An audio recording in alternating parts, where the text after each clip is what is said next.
Hey there, and welcome to this episode of the show where we are talking all about binge eating and specifically trying to prevent it from happening. Because I can imagine there's quite a few of you out there who start a diet with the best of intentions. You start out with trying to manage your calories, trying to make sure that you're keeping a high quantity of healthy, nutritious foods in your diet, and that leads to kind of pushing out some other foods that you may have classed as bad in the past. So the chocolates, the cakes, the donuts, the biscuits, the crisps, all of that sort of stuff has been classified by you as bad, and therefore you've gone into this process of restriction.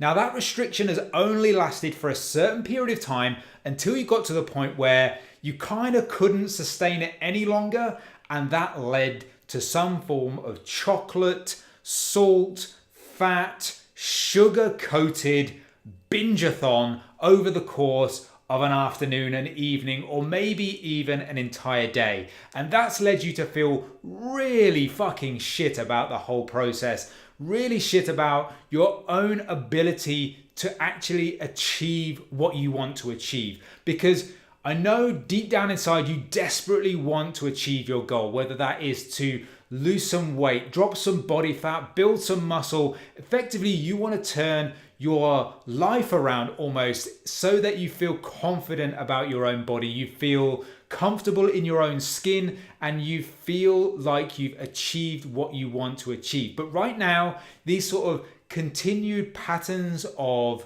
restriction, binge eating, falling off the wagon, overeating, whatever you want to call it, are kind of not only making you not progress as quickly as you could, but they're knocking your confidence as well. So we want to talk about how to prevent these things from happening in the first place.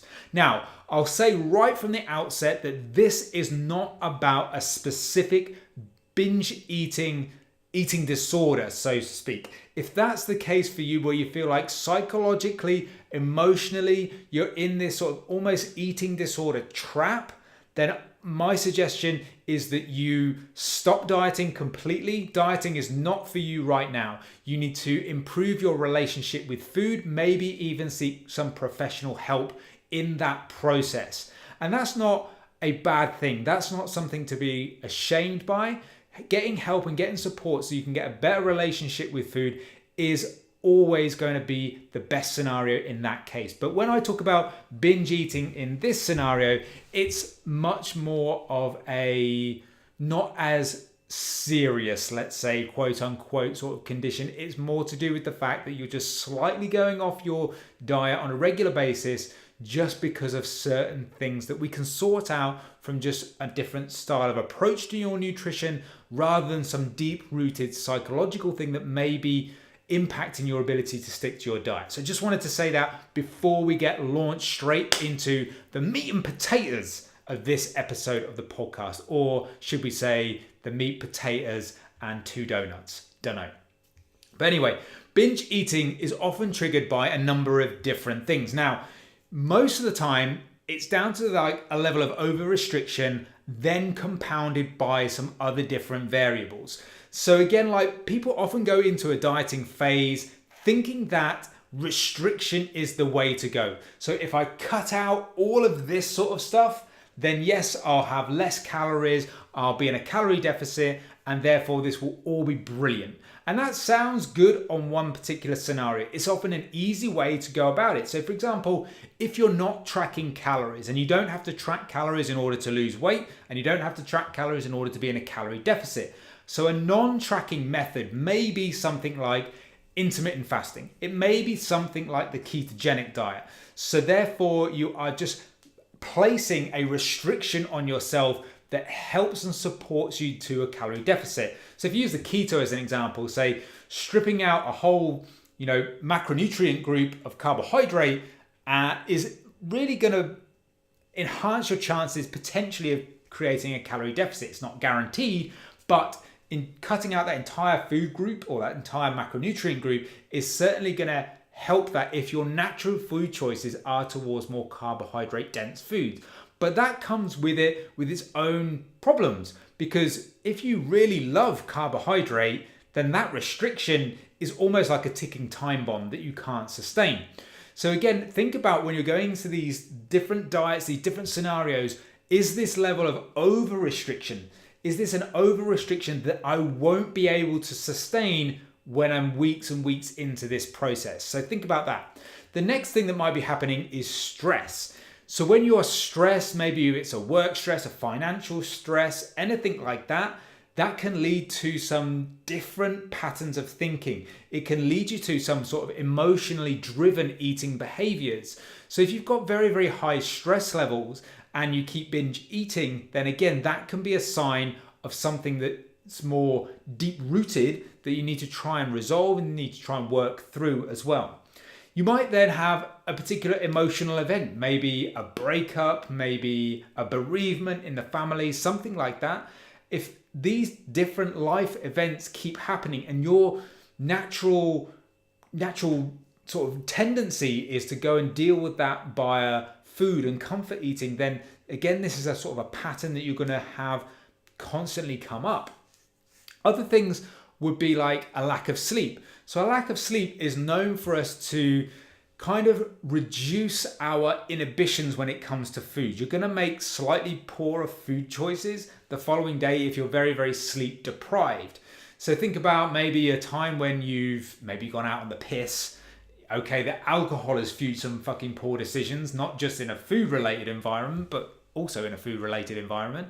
The next day is you've had a lack of sleep, you've had a lack of quality sleep, and again, poorer food decisions are going to creep in. And you don't just have to have gone out on the piss and on a fucking bender for 3 days for that to happen. Just consistent sleep deprivation is going to make that happen.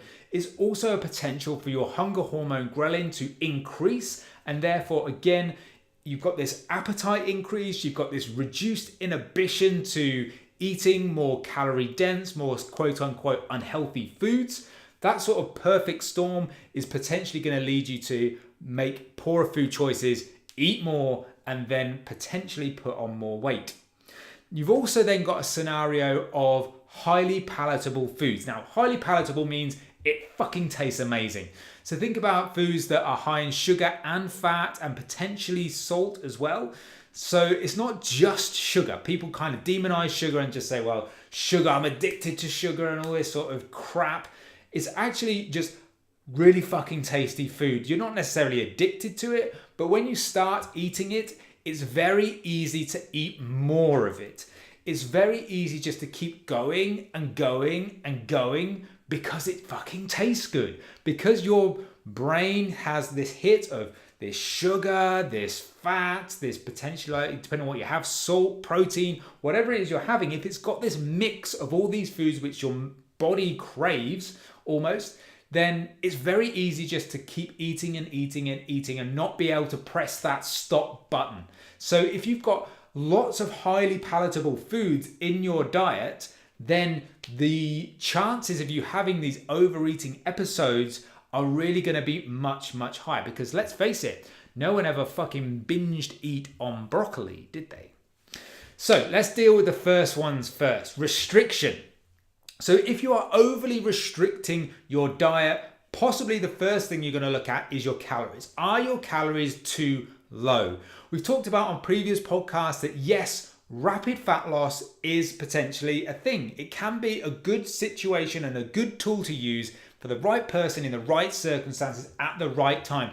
But realize that may not be you. An aggressive calorie deficit may not be anything you should go anywhere near. You may need to go a hell of a lot more conservative with your calorie deficit, because let's face it, if you are consistent with a calorie deficit for a long period of time, you are going to make way more progress than this kind of boom and bust type approach of dropping it really low for a week, binge eating, dropping it lower again, and then kind of going into that vicious cycle. You are not going to make as much progress as you think you are going into it with that approach.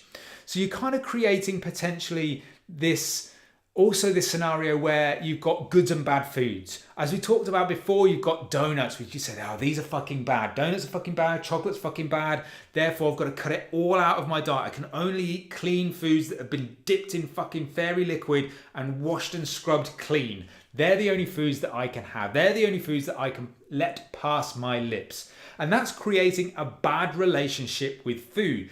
Potentially, when you get out into the real fucking world where food is all around you. Yes, we would love to live in an environment where you wouldn't be tempted by anything, where only these highly nutritious foods would be available to you. They would be the things that you would be drawn to, that you enjoyed the most. But in reality, it doesn't work like that. Real life isn't like that. You are surrounded by temptation. You are surrounded by different foods. You are surrounded by lots and lots of foods that potentially are quite calorific. If you start classing these as bad and other foods as good, it really doesn't allow you any scope, any room for maneuver to include those foods in your diet in some small capacity, so you don't feel like you've got this over restriction, this burden of all these quote unquote bad foods hanging over your head. You've also got this lack of flexibility from that. So when you get into that real world scenario where Sharon at fucking work offers you a donut because it's her birthday, now it's like the fucking atomic bomb has gone off and you need to call the fucking, I don't know, you need to call the fucking president of the USA for some advice on how you manage this fucking donut situation. It's like the fucking Cuban Missile Crisis. You need to find the solution. You need to find the plans to the fucking Death Star because someone's plonked a donut on your desk and you don't know what the fuck to do with it. This isn't creating an environment where you can actually deal with real world scenarios. So again, this whole good, bad, over restriction is not a great idea. You also potentially, with all of that included, you are less likely to adhere to your diet. Yes, you've tried to put calories low, but you've just added restriction on top of restriction on top of restriction. And it's just going to make you not adhere to that diet because that underpins everything. So whether you decide to go for rapid fat loss, whether you decide to go for a more conservative approach, whether you decide to go to keto, paleo, vegan, intermittent fasting, or just regular, any food you like but less type of approach, if you cannot adhere to it, it's pointless. So always keep that in mind. The way to stop binge eating or trying to prevent those episodes is to say from the outset, is this diet reflective of my real world? And can I adhere to it? Because that's an important point. Is it reflective of your real world scenario? Not some fucking Insta dude who is tripping round Bali, having fucking pictures taken of, most epic food that he can find that probably is supplemented by some shit on the side that you don't ever see. Okay, that's not your real world. What is your real world? And can the diet that you're taking, the approach you're taking, be sustained in your real world environment? That's a key point. And therefore, control. Don't over restrict. Yes, if you want to have the donut, you want to have some biscuits and all that sort of stuff, control it. Don't push it out of your diet and label it as bad and say this is forbidden. Control it. Have it within your diet in a controlled fashion so that it doesn't feel like this forbidden fruit that you always want to eat all of the fucking time. When you then get to like stress and emotional eating, it's a much more difficult animal to deal with because you've got the pressures of life that can cause you to go into sort of a fuck it mode. When pressures get too high, everything feels like it's on top of you, and then you just kind of crack, you explode and just think, fuck it.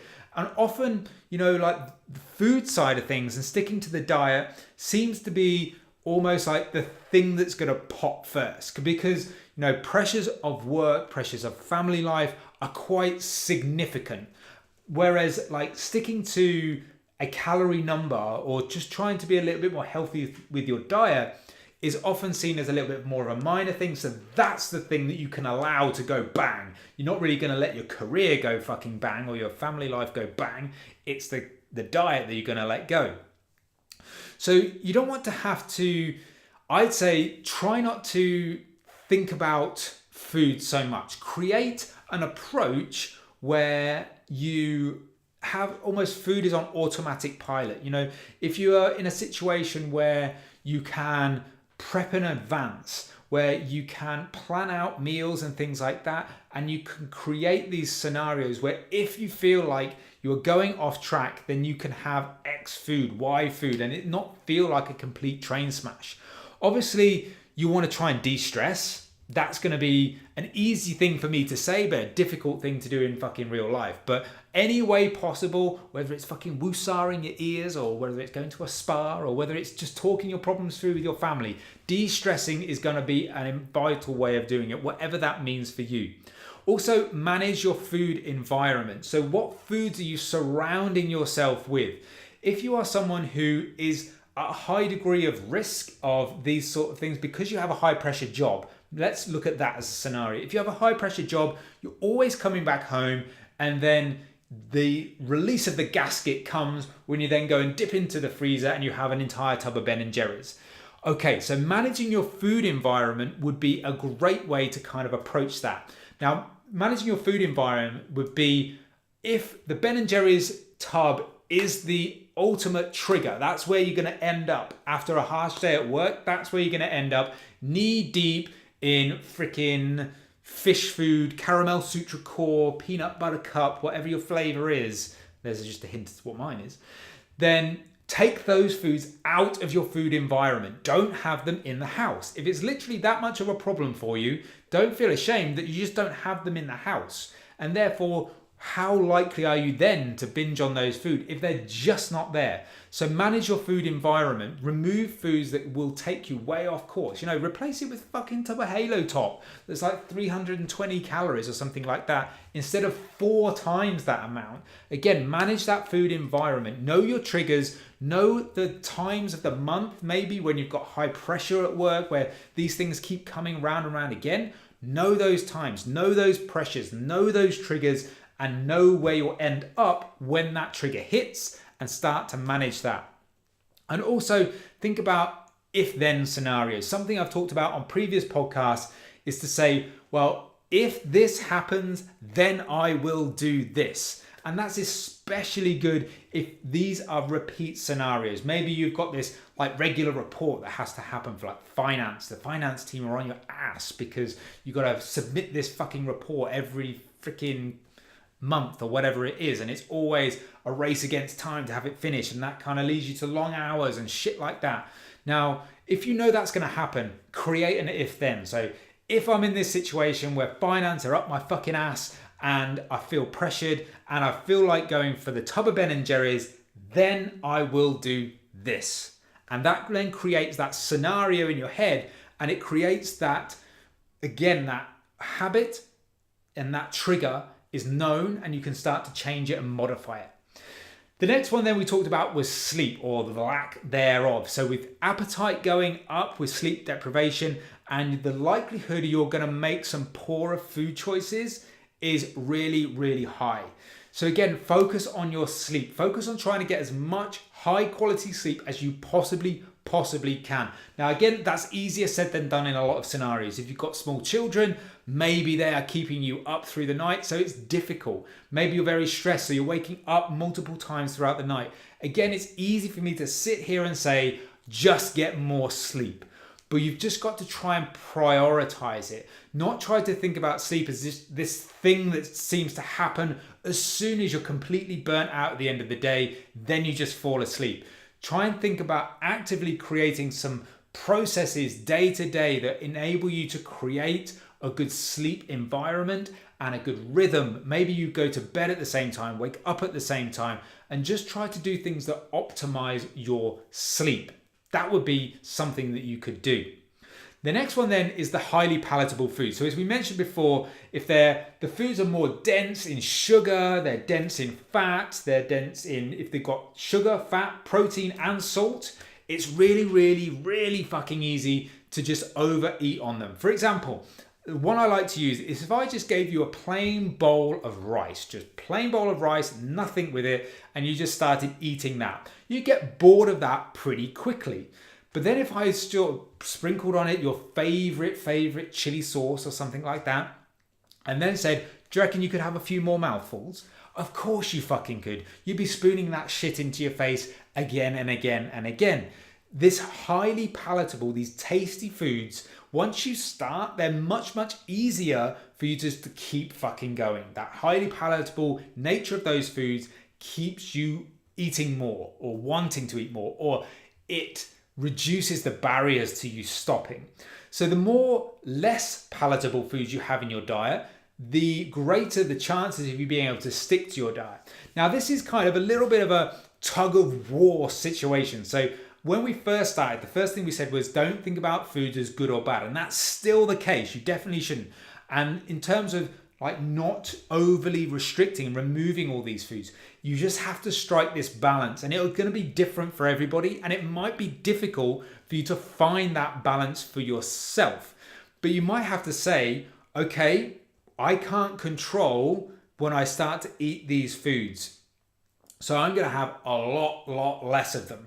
I'm going to labor on more less palatable foods or just more mundane foods. So the more variety of foods you have, and you're not controlling calories and you're not able to control these sort of episodes where you're overeating, it makes sense to reduce the amount of food variety that you have. Keep it to a smaller amount of different foods. Keep the palatability down, keep the variety down, and you will find that you will be able to stick to your diet more frequently. And then what I would say is when you are having periods of really high motivation, things are going really well, force yourself to include some of those palatable foods that previously took you off track.